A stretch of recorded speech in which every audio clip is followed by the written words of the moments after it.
के ध्यानदार महानायक भीमराव अंबेडकर, महापुरुष वंचितों शोषितों के महापुरुष, लीडरों के महानायक और इसी सिंबल ऑफ नॉलेज।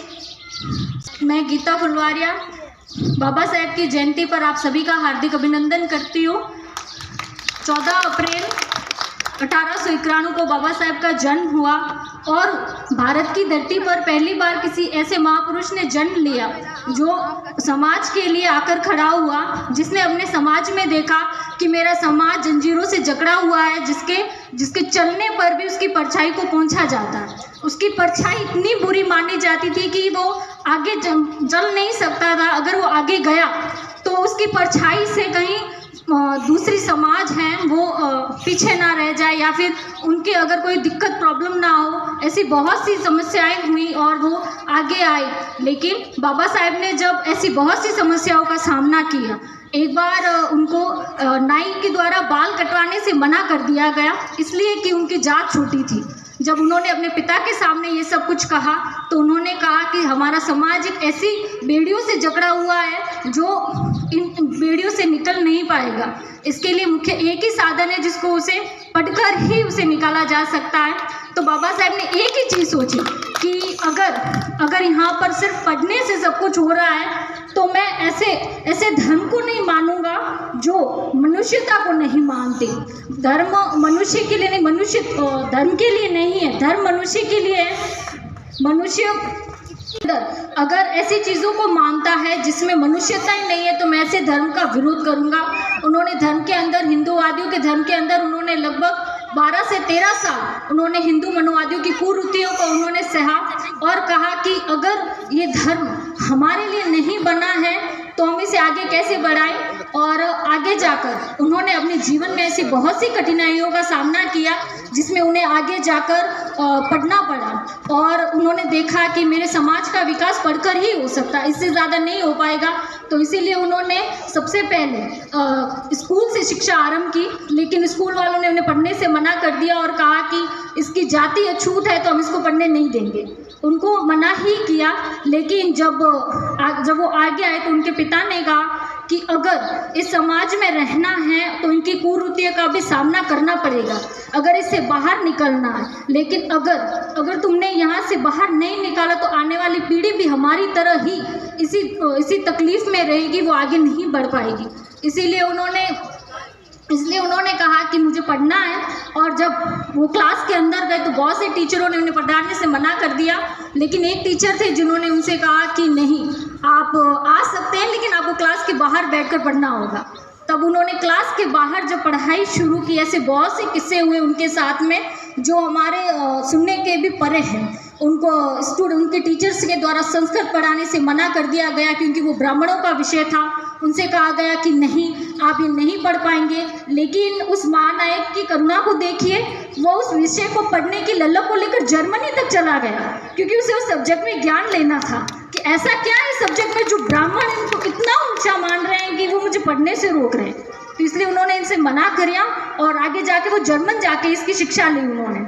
और फिर जब उन्हें पता चला कि मुझे पढ़ना है तो एक जैसे हमारे समाज में स्कॉलरशिप जैसी सुविधाएं उपलब्ध है, तो महाराज सयाजीराव गायकवाड़ जो कि बड़ौदा से थे, उन्होंने स्कॉलरशिप में उनकी सहायता की और उनसे वादा किया कि जब वो बाहर पढ़कर वापस आए तो वो सेना में एक पद को चुनेंगे और जॉब करेंगे यहीं पर। तब वो आगे गए और उन्होंने लंदन स्कूल ऑफ इकोनॉमिक्स में डबल PhD की इकोनॉमिक्स के अंदर, और साउथ एशिया से वो डबल डॉक्टरेट करने वाले भारत के पहले व्यक्ति बने थे। और उन्होंने ऐसे करके 32 डिग्रियाँ कुल प्राप्त की। सिंबल ऑफ नॉलेज, ऐसे बहुत सी डिग्रियाँ जो इनका तो अभी हमें नाम ही नहीं याद है, इतनी बड़ी बड़ी डिग्रियाँ। और वो डिग्रियाँ भी ऐसी जो ऐसा नहीं कि सामान्य स्कूल से, लंदन से, अमेरिका से, साउथ एशिया से, ऐसी डिग्रियाँ जो हम लोग नहीं कह पाएंगे कि ये यहाँ नॉर्मल है, छोटी मोटी डिग्री है, इसको हम सिंपल नहीं आंक सकते। भारत में उन्होंने 1926 को उन्होंने अपने राजनीतिक करियर की शुरुआत की और आगे आए। और अब देश के पहले कानून मंत्री जो थे वो डॉक्टर BR अम्बेडकर थे और उन्होंने भारत का संविधान लिखा और कहा कि मैं समाज में भले मेरे साथ अछूतों जैसा व्यवहार हुआ, लेकिन उसने भारत के सभी व्यक्तियों को समान अधिकार दिए और कहा कि कि मेरे साथ भले बुरा हुआ, लेकिन मैं अपने संविधान के अंदर, क्योंकि आने वाली पीढ़ियों और शोषित वर्ग फिर से इसी आचरण से न गुजरे, तो उन्होंने सम्मान से जीने का अधिकार दिया। महिलाओं के लिए हिंदू सिविल कोड बिल, जिसका अर्थ है कि महिलाएं पुरुषों के बराबर हक से बैठेंगी और वो आगे बढ़ेंगी, ये सिविल कोड बिल के अंदर हुआ।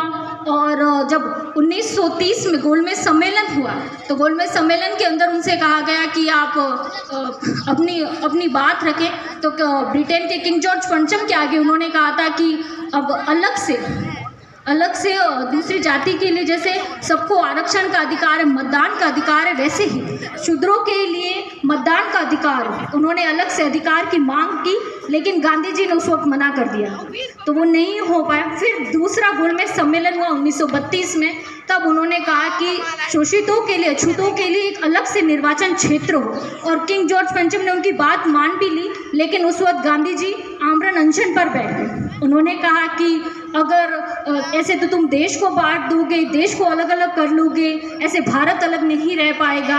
ऐसे करके वो जेल में आमरण अनशन किया, उन्होंने भूख हड़ताल की। तब कस्तूरबा गांधी ने उनसे कहा कि आपके लिए पत्र है, और उस पत्र में लिखा था कि भीमराव, अगर तुमने ये सब किया तो मैं यहीं पर जल त्याग दूंगा, खाना त्याग दूंगा, और इसी तरह अगर मेरी मृत्यु की जिम्मेदार तुम रहोगे। लेकिन उनसे बहुत आग्रह करने पर बाबा साहब ने कहा कि विधानसभा में हरिजनों की जहाँ पर 48 सीटें हैं, वहाँ से बढ़ाकर 148 की जाए, उनको आरक्षण के अधिकार, ऐसे बहुत से अधिकार उस टाइम बाबा साहब ने हमारे लिए लिए थे।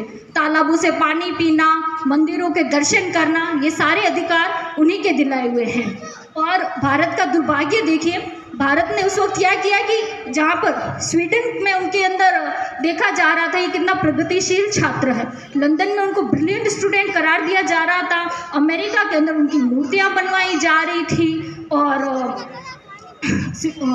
फिलीपींस में उनके लिए रेमन मैग्सेसे अवार्ड के लिए उन्हें सम्मानित किया जा रहा था। लेकिन भारत का दुर्भाग्य देखिए, भारत उस वक्त क्या कर रहा था, वो पूछ रहा था इसकी जात क्या है जो इतना आगे बढ़ रहा है, इसकी जात का कुछ पता करो। और इस जात के कारण उस व्यक्ति को आगे नहीं बढ़ने दिया गया। लेकिन उसका ज्ञान देखिए, जितने आज सब यहाँ पर जो एकत्रित हैं, आप लोग देखिए कि अगर इस समाज में अगर बैठने का अधिकार है, खड़े होने का अधिकार है, ये जो प्रोग्राम चल रहे हैं, लड़कियां यहाँ से यहाँ तक आई है, ये सारे अधिकार मेरे बाबा साहब की देन है। अगर उनके लिए कुछ भी, जोरदार तालियां एक बार। उनके लिए सारे शब्द कम है।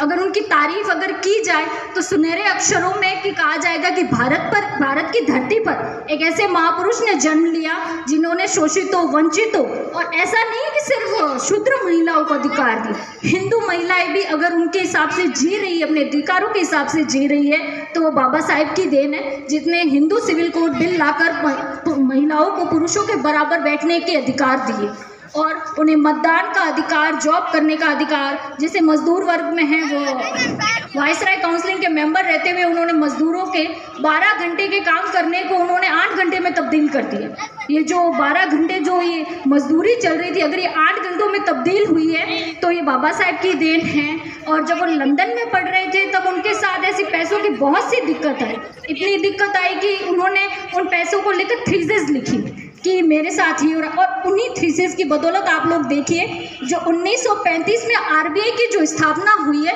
वो बाबा साहब के थीसिस के कारण हुई है, और उनकी समस्याओं को देखकर हुई है कि देखिए पैसों को कैसे बचत करना, उनको कहाँ इन्वेस्ट करना, उनकी करेंसी को कहाँ जारी करना, कैसे जारी करना, सारी बाबा साहब ने कुल 7 धर्मों की पुस्तकें पढ़ी, और सबसे ज़्यादा जो उन्हें प्रभावित करती है वो बौद्ध धर्म की थी। और बौद्ध धर्म ने इसलिए उनको कहा, जब वो बौद्ध धर्म की भिक्षा ले रहे थे तब उनको बौद्ध भिक्षु चिंतामणि ने पूछा, क्या तुम सब कुछ सह पाओगे, क्या तुम सब कुछ छोड़ पाओगे? तो उन्होंने कहा, अब तो कुछ बचा ही नहीं है छोड़ने के लिए, मैंने तो सब कुछ छोड़ दिया है।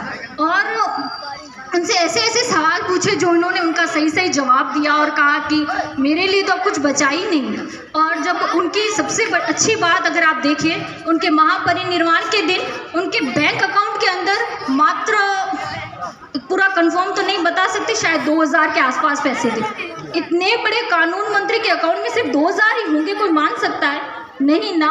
लेकिन अगर उनकी संपत्ति के बारे में पूछा जाए तो उनकी संपत्ति ही है इंजीनियर्स, डॉक्टर जो आज हमारे समाज में बने हैं, ये बाबा साहब की संपत्ति है। ये उनके 2000 कोई नहीं देख रहा है, ये उनकी संपत्ति है। कि आज हम लोग पढ़ रहे हैं, इनकी जॉब्स आप लोग देखिए ऊंचे ऊंचे पदों पर, ये सारी की सारी मेरे बाबा साहब की संपत्ति है। उनका धन्यवाद जितना कहो उतना कम है। उन्होंने भारत के संविधान के अंदर महिलाओं के लिए अलग अधिकार, मतदान के अधिकार, समानता के अधिकार, सूचना के अधिकार, मौलिक अधिकारों में इतने अधिकार दिए कि अगर संविधान को हम लोग पढ़े तो उसके अंदर हमें पता चलेगा कि कितने सारे अधिकार मिले हैं। और ये अधिकार किसी और के लिए नहीं, संविधान की मदद से मिले हैं। और उन्होंने संविधान को लिखने के लिए 2 साल 11 माह 18 दिन का समय व्यतीत किया और कहा कि अगर संसद भवन के बाहर उनको पूछा जा रहा था कि आप इतने मुस्कुरा रहे हैं, ऐसी क्या बात है, तब उन्होंने कहा था कि अब मुस्कुराने जैसी वजह है तो वजह बताइए, ऐसी कौन सी वजह है। तब उनको जब आगे लाके पूछा गया, किसी ने पूछ लिया कि ऐसा क्या है, तब उन्होंने कहा कि आज मेरे देश में लोकतंत्र स्थापित हुआ है, राजतंत्र आज खत्म हो गया है। आज मेरे देश में राजा का बेटा राजा नहीं बनेगा, बल्कि हम में से ही कोई राजा बनेगा और देश की बागडोर संभालेगा। हमने जो सहन किया वो कर लिया, लेकिन आगे आने वाली पीढ़ी ये सब सहन नहीं करेगी। लेकिन अगर इसी सिंबल ऑफ नॉलेज के बारे में अगर मैं कहूँ, जितना कहूँ उतना कम है। अगर मैं यहाँ खड़ी रहकर बोल रही हूँ तो ये बाबा साहब की देन है, वरना वहीं तक सीमित रहती जहाँ तक हमें सीमित रखा जा रहा था। अगर हमारे देश में देखा जाए तो, अगर किसी का नाम नहीं लेना चाहूँगी, मनुस्मृति लिखी गई, लेकिन हमारे समाज में अगर कोई खड़ा हुआ तो उसने संविधान लिखा और उस संविधान में सबको समानता के अधिकार दिए, मौलिकता के अधिकार, ऐसे बहुत से अधिकार दिए उन्होंने। अलग निर्वाचन क्षेत्र हो, मौलिकता का अधिकार हो, स्कॉलरशिप की योजनाएं, आरक्षण, ऐसी बहुत सी चीज़ें जिनका जिक्र कर पाना अब शायद मुश्किल है। और मैं अपने शब्दों को यहीं पर विराम दूंगी। धन्यवाद।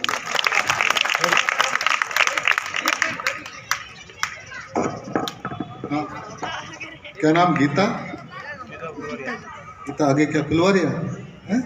पिताजी है इसके? आए हुए हैं क्या? है तो खड़े हो जाए। क्या नाम? प्रकाश जी। प्रकाश जी फुलवारिया। और संपूर्ण जटिया समाज, रेगड़ समाज के लिए बहुत ही गर्व का विषय है कि आपके समाज में गीता जैसी बेटी पैदा हुई है। मैं प्रोटोकॉल को तोड़ के मैं इसलिए स्टेज पर आया हूँ कि गीता के विचार सुनकर मेरे से रहा नहीं गया। जो चीज़ मैं बोलना चाह रहा था वो इन्होंने बोल दी। तो एक बार बहुत बहुत धन्यवाद। और ऐसी बेटियों के लिए, और ऐसे ताराचंद जी और केशवराम जी, शिव जी, मैंने लिख दिया अलग से खुलवा दिए तो। और ऐसे मार्गदर्शक जिस समाज में हो उस समाज को आगे ले जाने से कोई नहीं रोक सकता। सुरेश जी मैं कभी नहीं आया, मेरा अच्छे दोस्त है आपके अध्यक्ष जी, परंतु आज इन्होंने कहा आज नहीं आओगे तो मेरी दोस्ती में पड़ा। और मैं आपको ये बताना चाहूँगा कि अगर मैं ये प्रोग्राम छोड़ देता तो बहुत बड़ी गलती करता। बहुत ही आपका, मुझे लगता कि 3 या 5 दिन का प्रोग्राम था ये प्रतियोगिता। तो आपको आ जाओ ना, आप कर रही हो। हाँ, आभार हम जी वडेरा साहब। आप बीकॉम, और मैं चाहूँगा कि ये अगर आगे पढ़े तो बाबा साहब पे खुद थीसिस लिख सकती है, इतना नॉलेज है इनको, और खुद ही डॉक्टरेट मिल सकता है इनको।